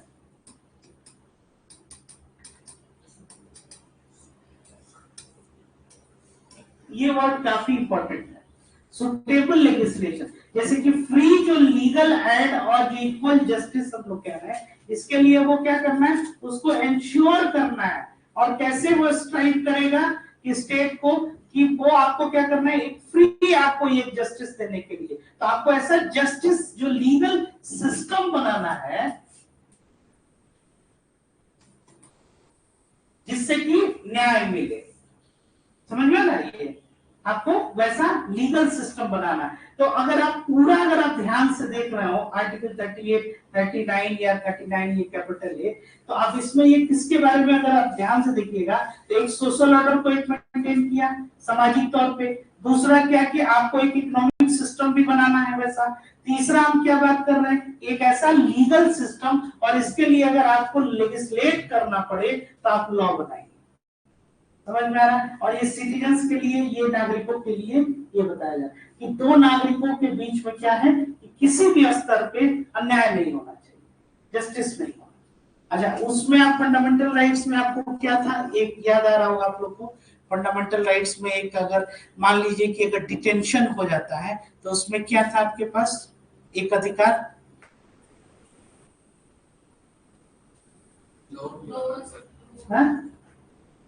बताइए, 2-3 दिन पहले ही क्लास है, free legal practitioner of your own choice, उसमें था ना कि आप कोई भी लॉयर जो है लीगल प्रैक्टिशनर आप क्या कर सकते हैं, आप अपने चॉइस का जो है बोल।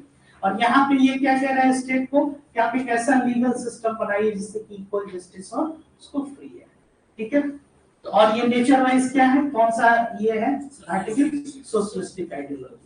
सोशलिस्टिक का मतलब जहां आ गया कि मतलब डिस्ट्रीब्यूशन से संबंधित है, आप कोई भी चीज है उसका क्या कर रहे हैं, वितरण कर रहा है, तो वितरण कैसा कर रहा है, समान रूप से, कहीं भी संकेंद्रण नहीं होना चाहिए, विभेद नहीं होना चाहिए, डिस्क्रिमिनेशन नहीं होना चाहिए, कंसंट्रेशन नहीं होना चाहिए, है ना, इसमें क्या है, डिस्ट्रीब्यूशन होना चाहिए, मतलब सबको समान रूप से क्या है, ये बांटा जा रहा है ना। तो यही सोशलिस्टिक, और हमारा जो सोशलिस्टिक पैटर्न ऑफ सोसाइटी है वो यही, और तभी आप वेलफेयर सोसाइटी जो है वो बना सकते हैं, ठीक है। नेक्स्ट लिखिए article 40,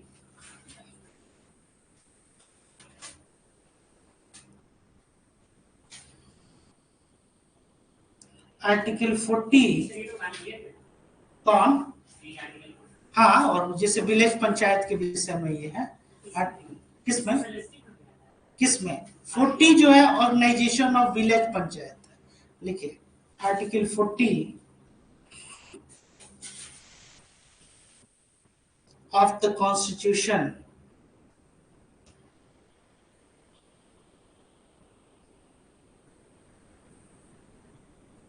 lays down that the state shall take steps to organize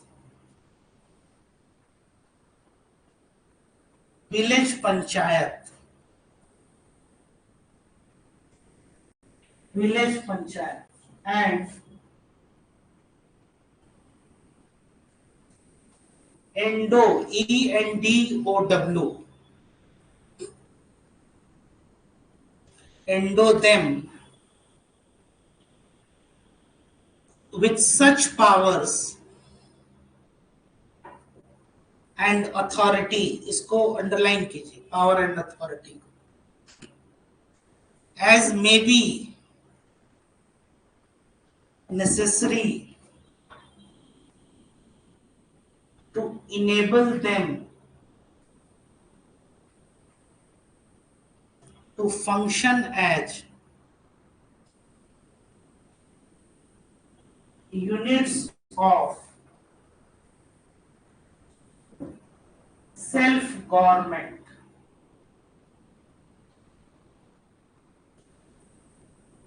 ठीक है, फुल स्टॉप।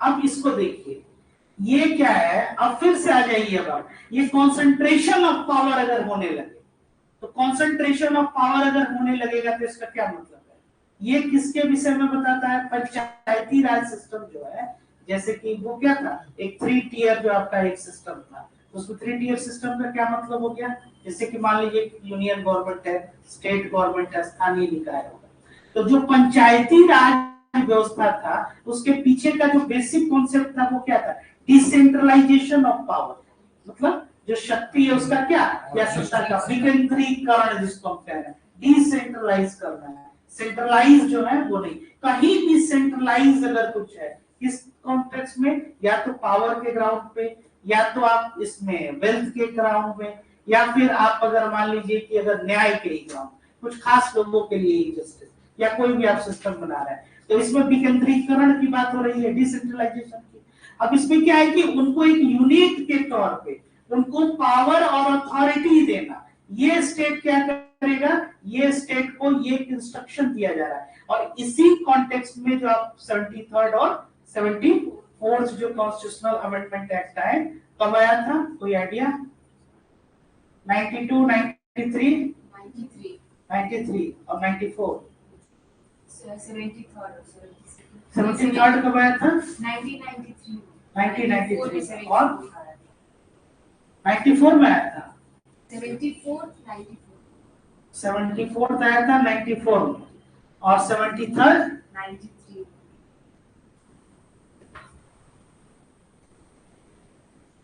क्या बाकी लोग तो शांत हो गए, आप लोग भी बोलिए, कोई नया क्वेश्चन नहीं है सबके लिए, और जो ऑनलाइन वाले हैं वो लोग भी बोलिए, दिखाई चेहरा नहीं दे रहा है इसका मतलब नहीं हुआ।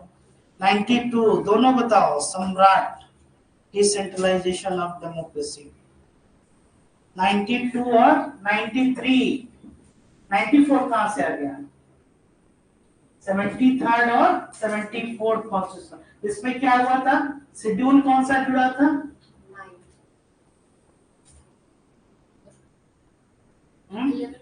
11th और 12th, 9th शेड्यूल क्या होता है, लैंड रिफॉर्मेशन, हाँ लैंड रिफॉर्मेशन, लैंड रिफॉर्मेशन, हाँ लैंड रिफॉर्मेशन। ओरिजिनल कॉन्स्टिट्यूशन में कितने शेड्यूल थे, ओरिजिनल कॉन्स्टिट्यूशन में 7 थे, गुड, 92, 93, वेरी गुड, सम्राट, हाँ का नाम सम्राट है, गुड, हाँ बताइए, ओरिजिनल कॉन्स्टिट्यूशन में कितने थे, 8 थे, 395 आर्टिकल्स, 395 आर्टिकल्स, 8 शेड्यूल्स, 22 पार्ट्स, ये पूछा जा, नॉर्मली हम इस तरह के क्वेश्चंस नहीं पूछे जाते हैं, लेकिन नो वन नोस, है ना, इसलिए ये कुछ स्टैंडर्ड फैक्ट्स हैं, ये याद होने ही चाहिए, आई बात समझ में। और बाद में कितने 4 शेड्यूल और जोड़े गए, 9th शेड्यूल कब जोड़ा गया बताओ तो, हाँ फर्स्ट कॉन्स्टिट्यूशनल अमेंडमेंट है, अभी जैसे फर्स्ट के बारे में ही हमने ये डिस्कशन किया कि डीपीएसपी जो है उसमें फर्स्ट कॉन्स्टिट्यूशनल अमेंडमेंट जो क्या था वो चंपकम और ये दोराई राजन जो है वो केस था उसमें, और दूसरा शेड्यूल कब जोड़ा गया, मतलब ये 9th हो गया, 10th कब जोड़ा गया, 10th शेड्यूल क्या है, हाँ एंटी डिफेक्शन, ये कब आया था 1985, है ना, 1985। उसके बाद से कब है एंटी डिफेक्शन के बाद से 11th और 12th के, तो टोटल 4 शेड्यूल जो है वो बढ़े और आर्टिकल्स जो है कितने हो गए 448। 22 पार्ट्स थे, अब कितने पार्ट्स हो गए हैं? हाँ गुड। इसके बाद से और क्या कोऑपरेटिव सोसाइटीज जो है ये कब ऐड हुआ? अभी बताया लो ना किस कॉन्स्टिट्यूशनल अमेंडमेंट 97 कॉन्स्टिट्यूशनल अमेंडमेंट 2011 है ना। और उसके उसमें क्या कोऑपरेटिव सोसाइटीज जो है एक अलग चैप्टर बना पार्ट 9B और इसमें क्या इंसर्ट हुआ 43B कैपिटल बी जो है इसमें कोऑपरेटिव सोसाइटी। और आर्टिकल 19 में भी जोड़ा गया था। आर्टिकल 19 में क्या था? To form a union, association and cooperative societies। तो जब फंडामेंटल राइट्स में चेंजेस होगा तो उसके कोरेस्पॉन्डिंग एक डीपीएसपी में भी होगा और फिर फाइनली आपका जो है वही कॉन्स्टिट्यूशन अमेंडमेंट। ये समझ में आ रहा है? ये सब जो है एकदम ये जीके टाइप क्वेश्चंस है, ये जो है टाइम नहीं मिलेगा कि कब पढ़ना है, इसलिए साथ साथ ये सब फैक्ट्स जो है इसको ये रिवीजन करते रहिए। इसका और कोई उपाय नहीं है, मेमोरी इज बाय रिवीजन, जितना बार बार आप लोग रिवाइज कीजिएगा उतना ज्यादा है। तो अब इसमें देखिए क्या है कि अब इसमें ऑर्गेनाइज करना है क्या पंचायत को, और पंचायत को क्या देना है पावर और अथॉरिटी देना है। पावर और अथॉरिटी देना है तो इससे क्या होगा कंसंट्रेशन ऑफ पावर जो है वो नहीं हो, तो सत्ता का हमने क्या किया विकेंद्रीकरण किया। और ये जो ऑर्गेनाइजेशन ऑफ विलेज पंचायत है ये जो स्वप्न किसका था? ये गांधी जी का था। ये शुरू से जो है ग्राम स्वराज या इसके विषय में ये बात कर रहे थे, है ना। अब ये हमेशा से इनका एक स्वप्न रहा, इसीलिए इसको हम लोग किसमें गांधीयन आइडियोलॉजी में इसको लिखा। नेक्स्ट आगे लिखिए article 41।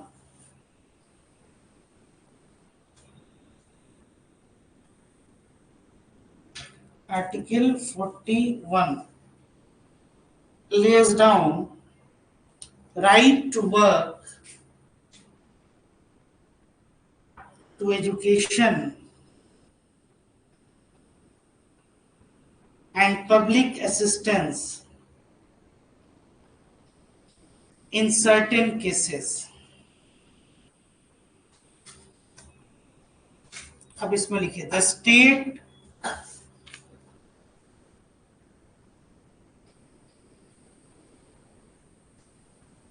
the state shall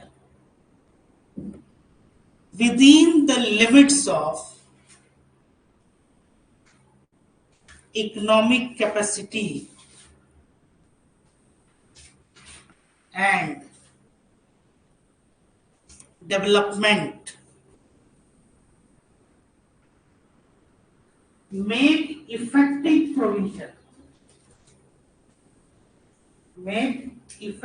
provision for securing the right to work, underline कीजिए इसको, to education and to public assistance in cases of, एक एक वर्ड अंडरलाइन कीजिए, unemployment, old age, sickness and disablement, and in other case of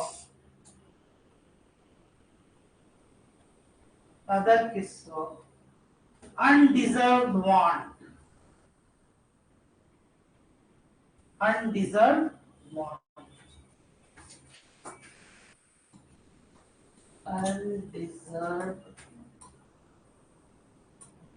अब इसमें देखिए ये बहुत ही फेमस क्वेश्चन यहाँ से आपका ये बन के निकल के आता है।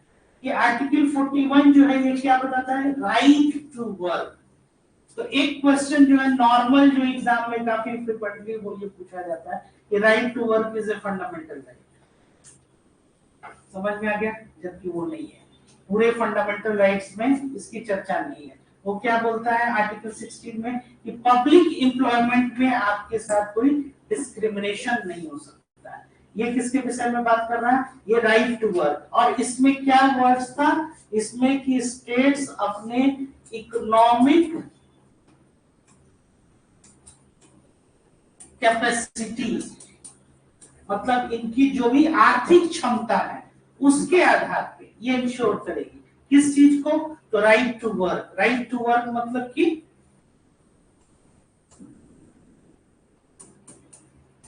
तो राइट टू वर्क आपका जो हो गया, ये आर्टिकल 41 जो है इसके तहत क्या हो गया? ये एक डायरेक्टिव प्रिंसिपल है, ये कोई आपका फंडामेंटल राइट नहीं है। और राइट टू वर्क ये क्या हो जाएगा? नॉन जस्टिसेबल भी है। यही स्टेटमेंट दे दिया कि right to work is a non justiciable. तो ये स्टेटमेंट क्या है? ये सही स्टेटमेंट है, क्योंकि स्टेट को ये बताया जा रहा है कि आप अपने आर्थिक क्षमता के आधार पर क्या कर सकते हैं, लोगों को कार्य करें, जैसे कि काम करने के लिए आप उनको रोजगार है, एजुकेशन से संबंधित है।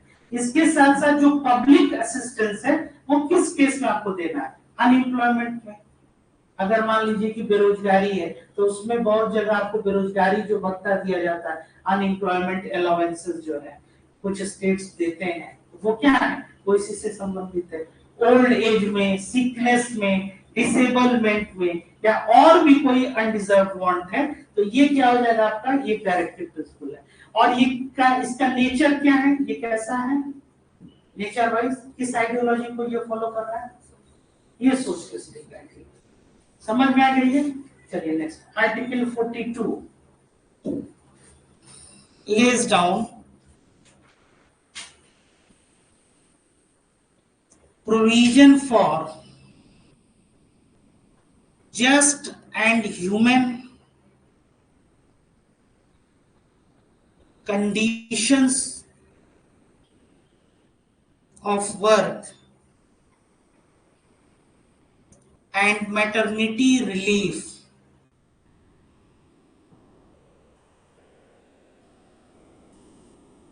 The state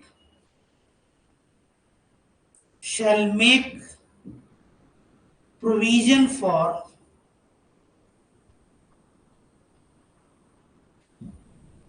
just and human conditions of work and for maternity relief.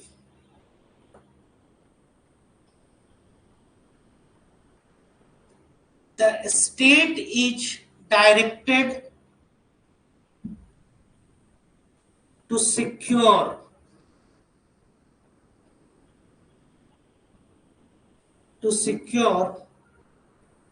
in order to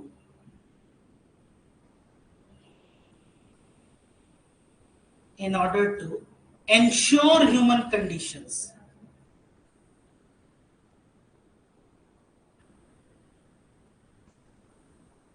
ठीक है, नेक्स्ट लिखिए। Article 43 lays down the state shall endeavor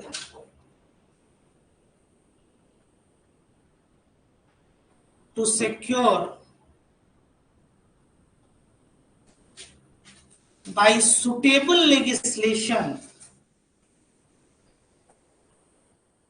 or economic organization or in any other way to all workers, agricultural, industrial or otherwise, work a living wage, underline कीजिए,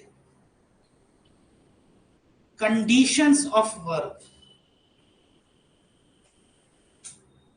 ensuring a decent standard of life and full enjoyment of leisure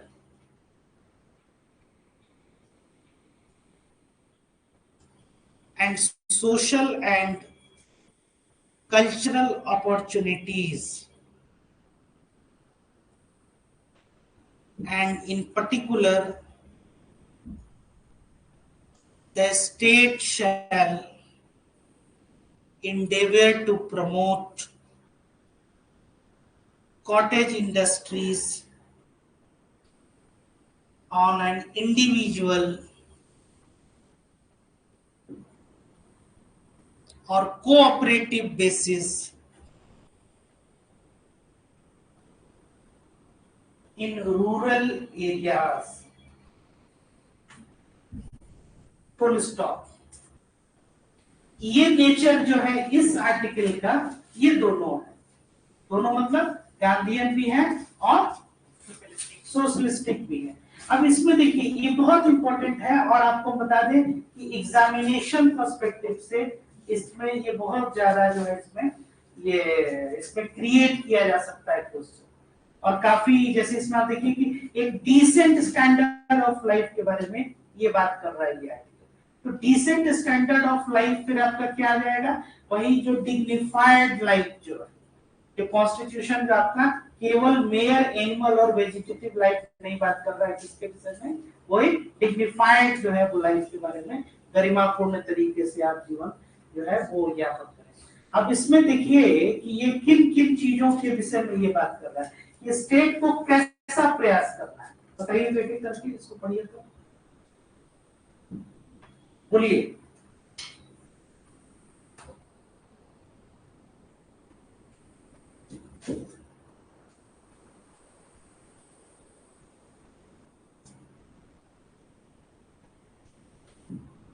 बोलो बोलो, हाँ उसको पढ़िए। Article 43 lays down the state shall हाँ, endeavor to secure by suitable legislation of suitable legislation मतलब कि क्या है, उपयुक्त उसको क्या बनाना है, एक आपको विधि, मतलब कि उसको क्या बनाना, एक लॉ बनाना, एक लॉ बना के वो क्या करेगा, वो एक स्टेट क्या करेगा, वो प्रयास करेगा। आगे क्या है, endeavor legislation of economic organization or any other way to all workers. या तो वो कोई क्या करे, कोई आर्थिक संस्था बनाए, इकोनॉमिक ऑर्गेनाइजेशन बनाए, या दूसरा क्या करे, एग्रीकल्चर, विशेष तौर पे किसके बारे में, कृषि से संबंधित, उद्योग से संबंधित, एग्रीकल्चरल, इंडस्ट्रियल और अदरवाइज किसी और दूसरे तरीके से क्या है, हाँ next, of working ensuring a decent standard of life जिससे कि इंश्योर क्या हो, एक डिसेंट स्टैंडर्ड ऑफ लाइफ जो है वो इंश्योर किया जाए। full of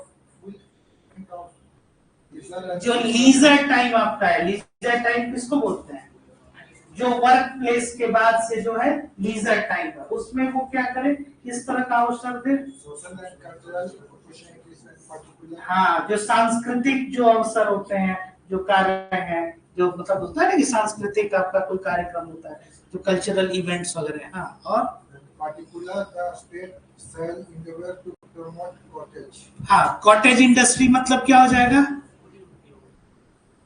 कुटीर उद्योग, और on an individual or cooperative basis on rural areas. या तो व्यक्तिगत तौर पे वो क्या करे, इसको प्रमोट करे, या फिर सरकारी जो कोऑपरेटिव जो है उस तरीके से जो है ये क्या करे। तो कॉटेज इंडस्ट्री को क्या करना है, बढ़ावा देना है आपको, इंडस्ट्रियल या एग्रीकल्चर तरीके से। तो ये क्या हो गया, स्टेट को ये एक इंस्ट्रक्शन दिया गया ये आर्टिकल 43 के अंतर्गत, और 41 में क्या इंश्योर किया गया कि राइट टू वर्क जो है वो आपको इंश्योर करना है। और राइट टू वर्क किस आधार पे करना है, राइट टू वर्क का आधार क्या है कि स्टेट को अपनी आर्थिक क्षमता देखना है कि आप इकोनॉमिक कैपेसिटी आपकी क्या है। अगर मान लीजिए कि इकोनॉमिक कैपेसिटी नहीं है, अब कल होके हम ये कहें कि बिहार में जितने भी ग्रेजुएट हैं बस अपना आधार कार्ड लाइए, सबको जो है कल से हम क्या है एक नौकरी दे देते हैं, आप समझ रहे हैं। अगर आपकी इकोनॉमिक कैपेसिटी ऐसा है तो कॉन्स्टिट्यूशन मना नहीं करेगा, आप करो, ठीक है, आप जो है उस पर भी आप नौकरी दे सकते हैं, लेकिन अब आपकी लिमिट क्या है और इस पे ये ध्यान हाँ, जैसे कि भाई अनएम्प्लॉयमेंट जो है, तो आप देखिए कि अगर उतना जो है तो वो क्या है, वो असिस्टेंस होता है। असिस्टेंस मतलब आपको सहायता दिया जा रहा है। और इसमें क्या है कि आप एक चीज को समझिए, अभी धीरे धीरे जो है, क्योंकि नेशन भी अब आपका जो है एक तरह से जैसे इकोनॉमिक डेमोक्रेसी पे हम लोग जा रहे हैं ना, तो इकोनॉमिक डेमोक्रेसी जैसे कि आर्थिक लोकतंत्र है, तो अब आर्थिक लोकतंत्र को इंश्योर करना है, तब स्टेट को यही चीज जो है, जैसे तुमने बताया ना, ये क्या है कि ये बेस्ट पॉलिटिकल मैनिफेस्टो भी है। तो बेस्ट पॉलिटिकल मैनिफेस्टो होने के नाते अगर आप केवल डीपीएसपीज में जो चीजें हैं इनको आप क्या कर रहे हैं कि हम इसको जाके इम्प्लीमेंट करेंगे, कि जब भी ये स्टेट या फिर अगर मान लीजिए कि कोई व्यक्ति अगर पॉलिटिकल पावर अगर वो गेन कर रहा है, इसमें ये ध्यान देने वाली बात ये है कि स्टेट को ये क्लियर करना है कि जो पब्लिक जो अपॉर्चुनिटी है ना, उसमें एम्प्लॉयमेंट के कॉन्टेक्स्ट में बात कर रहे हैं कि उसमें ये अवसर देना, मतलब कि रोजगार के अवसर मुहैया कराना जो है, ये हमारा कार्य है। और रोजगार का जो अवसर है इसमें कोई डिस्क्रिमिनेशन नहीं होगा, ये हमारा कार्य है।